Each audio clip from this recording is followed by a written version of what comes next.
యోగా ధ్యానం వల్ల సంపూర్ణ ఆరోగ్యం, మానసిక ఉల్లాసంతో పాటు ప్రవర్తనలో మార్పు వస్తుందని జమ్మలమడుగు ఎమ్మెల్యే ఆది నారాయణరెడ్డి చెప్పారు. యోగాంధ్ర క్యాంపెయిన్ 2026లో భాగంగా కడప జిల్లాలోని ప్రముఖ పర్యాటక కేంద్రం గండికోటలో యోగాంధ్ర ఉత్సాహంగా సాగింది. అన్ని శాఖల అధికారులు, విద్యార్థులు, ప్రజలు ఉత్సాహంగా పాల్గొని యోగాసనాలు వేశారు.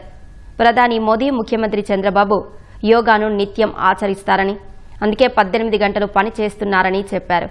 ప్రతి ఒక్కరి దినచర్యలో యోగా ఒక భాగం కావాలని పిలుపునిచ్చారు.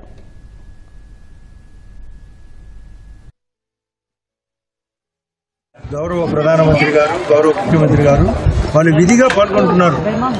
వాళ్ళు మాటల్లో చెప్పడం కాదు, వాళ్ళు విధిగా చేసి చూపిస్తున్నారు. దానివల్లే వాళ్ళు 76 ఏళ్ళ వయసులో కూడా రోజుకు 18 గంటల పాటు పనిచేస్తున్నారంటే కారణం యోగా. మన గండికోట మన సుఖవంతంగా ఉండేదానికోసం, ఆరోగ్యకరంగా ఉండేదానికోసం క్లీన్నెస్.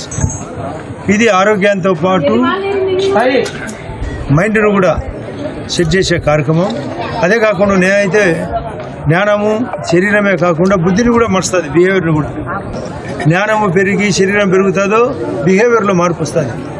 వాళ్ళ నిజ జీవితానికి అన్ని రకాలుగా ఉపయోగపడుతుంది. ప్రజలు కూడా సహకరించాలి. ఊరికి చెప్పడం కాదు, వాళ్ళు కూడా ఇచ్చి పుచ్చుకోవడంలో వాళ్ళు కూడా ఏదో ఒక రీతిలో పాల్గొనాలి.